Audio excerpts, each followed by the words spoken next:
Assalamualaikum warahmatullahi wabarakatuh. Halo, nama gue Rizky dan selamat datang di Berang-Berang Malang On Record atau BBM. Terima kasih buat kalian yang sudah meluangkan waktu untuk mendengarkan ocehan ini. Itu tandanya kalian harus lebih mencari kegiatan yang lain ya. Oke, gue Rizky dan gue single, dan terlebih lagi gue baru ngerasain yang namanya patah hati. Bukan baru sih maksudnya, tapi ini baru yang lebih baru dan terjadi baru akhir-akhir ini. Ya intinya barulah. Gue bukan putus cinta, melainkan patah hati. Putus cinta dan patah hati itu berbeda. Jika putus cinta berarti kalian pernah menjalin hubungan. Jika patah hati berarti kalian tertangkap dalam zona teman, atau istilah kerennya friendzone. Jadi friendzone itu nggak enak, kayak makan bubur nggak pakai topping. Biasa saja, dan terkadang hambar.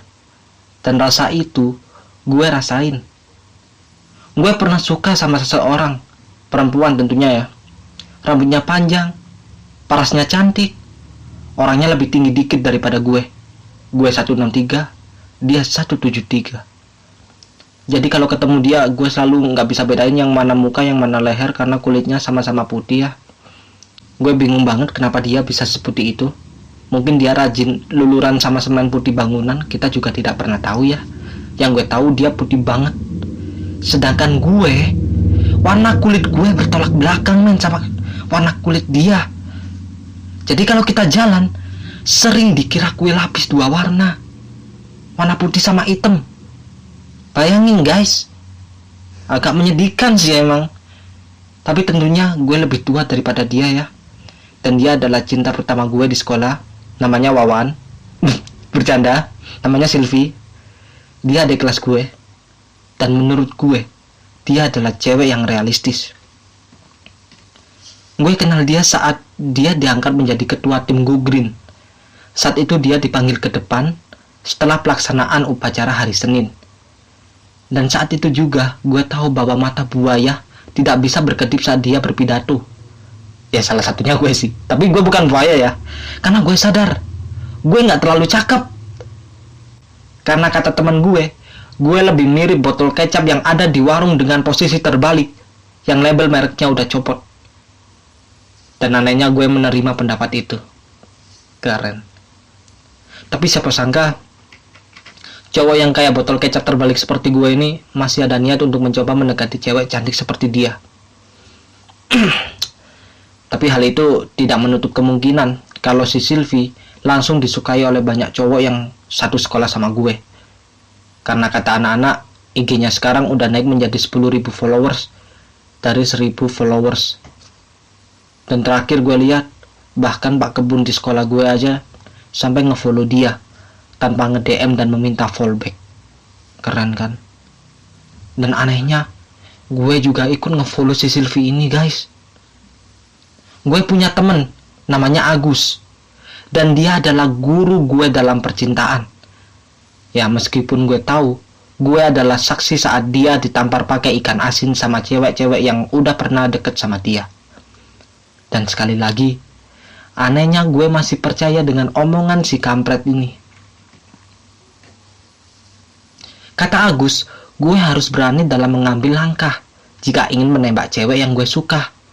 Tapi masalahnya, gue tidak seberani itu untuk melakukannya.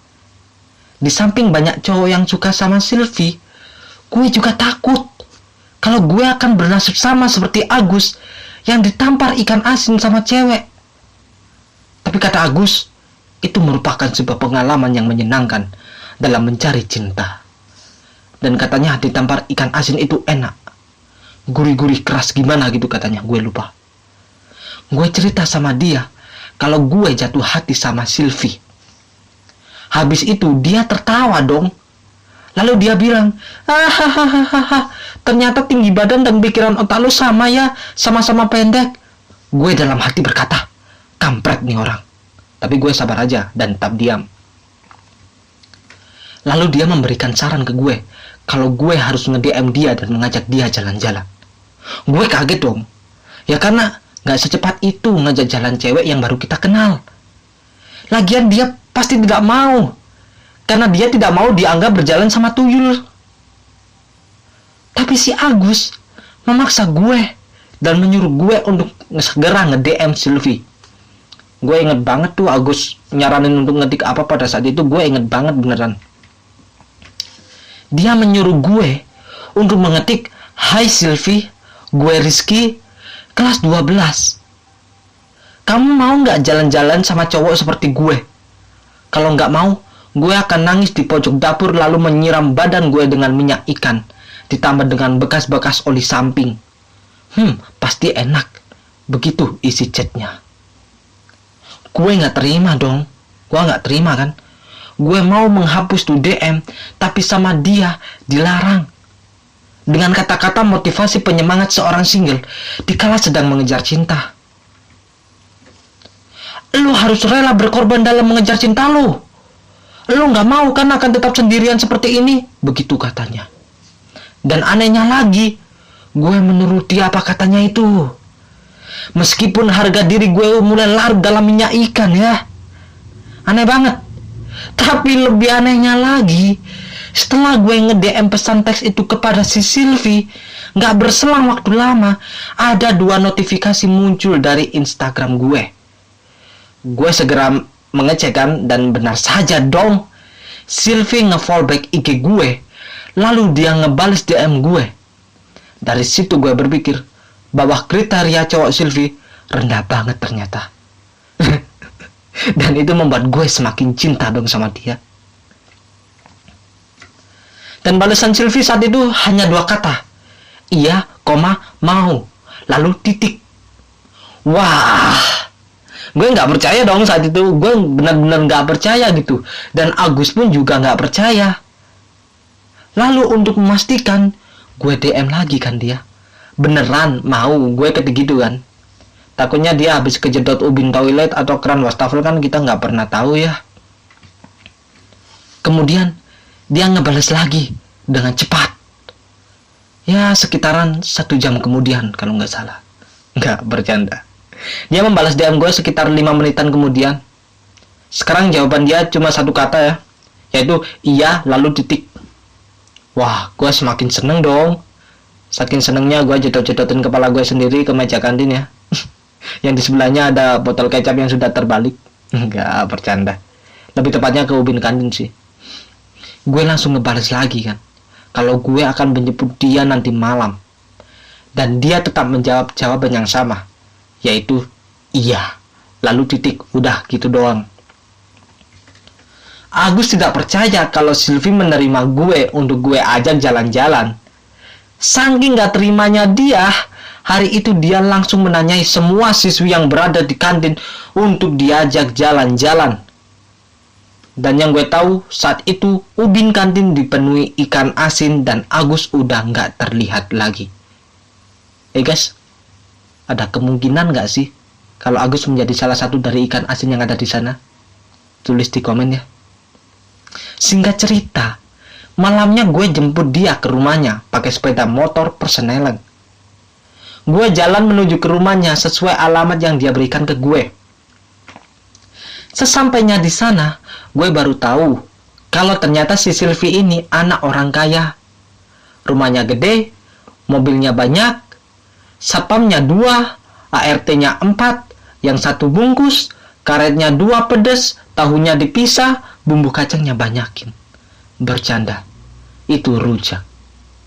Pokoknya rumahnya besar lah. Lalu dia datang kan dari rumahnya besar Lalu dia datang dari rumah besarnya itu kan. Cek. Dia ngeliat gue yang sudah terlihat rapi. Meskipun saat itu dia tidak tahu kalau gue minjem kolornya Agus agar tidak kedinginan. Meskipun gue udah pakai 3 lapis kolor, tapi tetap aja dingin. Lalu dia dengan tersenyum menghampiri gue. Dan gue ingat banget tuh kata pertama di saat bertemu dengan gue malam itu. Kata pertama yang tertanam di dalam pikiran gue, yaitu, "Mas, di sini nggak ada yang pesan catering ya?" Lu semua tahu kan rasanya kayak gimana. Lalu gue jawab kan, "Oh bukan Vi, gue Rizky yang nge-DM lu tadi siang." Lalu dia meminta maaf ke gue sambil tersenyum, meskipun gue tahu senyumannya itu tampak terpaksa sekali. Lalu akhirnya gue sama Sylvie pun jalan-jalan bareng, makan-makan bareng, nonton bioskop bareng, sampai kaget dan teriak bareng saat adegan setannya muncul. Dan gue juga kaget kalau teriakan gue lebih cewek daripada dia.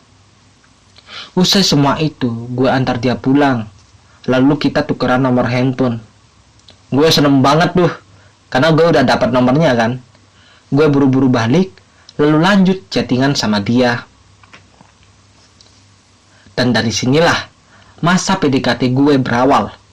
Kita chattingan, kita teleponan, kadangkala kita juga keluar bareng kayak biasa, tapi belum jadian. Semuanya berjalan dengan baik, hingga 1 bulan PDKT pun terlampaui.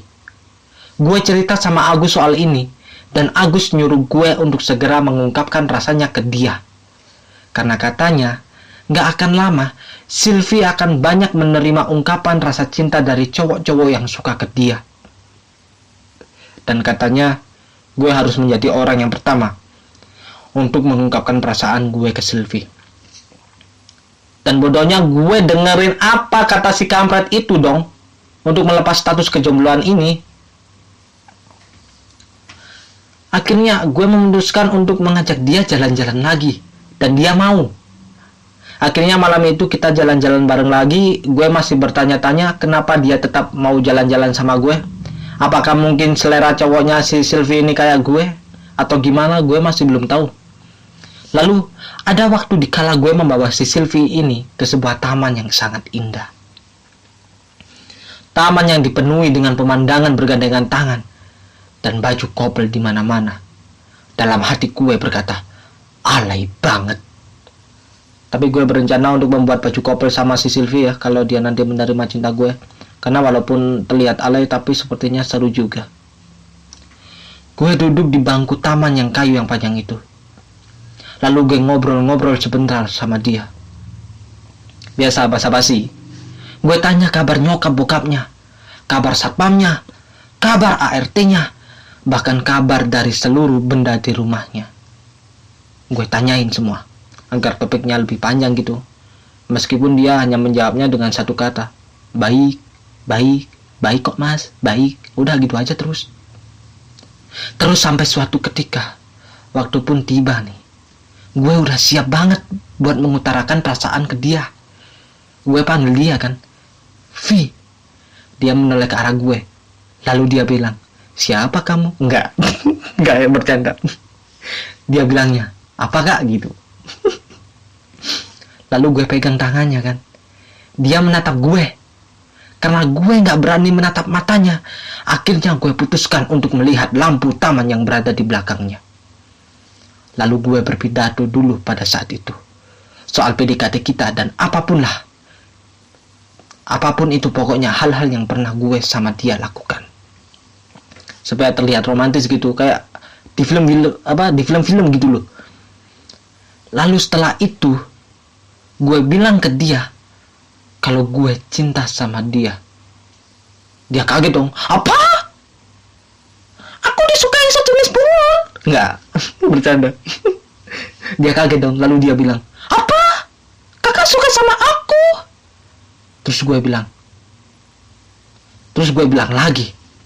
Terus gue bilang lagi dan lagi kalau gue suka sama dia. Setelah itu, seketika wajahnya cemberut. Gue bingung kan, ada apa ini? Apakah kulitku berubah warna? Enggak gitu. Pokoknya gue membuat diri gue agak cool dikit. Meskipun kelihatannya ingin nampol ya, tapi ya sudahlah. Dan kalian pasti sudah tahu jawabannya. Bahwa gue ditolak. Katanya dia menganggap gue sebagai sahabat yang baik, yang mau mendengarkan cerita-cerita dia, curhatan dia, dan mau menemani dia di kala kesepian. Kalau lu tanya perasaan gue saat itu gimana, ya lu tahu sendiri men. Pasti sedih, kecewa, dan gak bisa berkata apa-apa. Tapi gue masih khawatir sih kalau dia bawa ikan asin hari itu dalam tasnya. Gue masih khawatir hal itu ya. Ternyata gak selamanya yang kita anggap nyaman akan lebih dari teman. Ternyata dia hanya kesepian dan bukan sedang mencari pasangan. Gue sadar dan gue menerima keputusan dia. Tapi sesuatu hal yang cukup kampret terjadi saat gue mau mengantarkan dia pulang. Di perjalanan menuju parkiran, gue sama Sylvie ketemu Agus. Dan Sylvie menyapa si kampret ini dengan nada yang sangat bahagia. Agus! Agus! Oh Agus! Enggak sih. Dia cuma menyapa, Kak Agus! Gitu aja. Lalu mereka berpelukan. Seperti tampak sudah akrab. Lalu si Sylvie ngenalin gue ke Agus. Kalau katanya, Agus adalah pacar dia. Terima kasih. Nama gue Rizky. Sekian.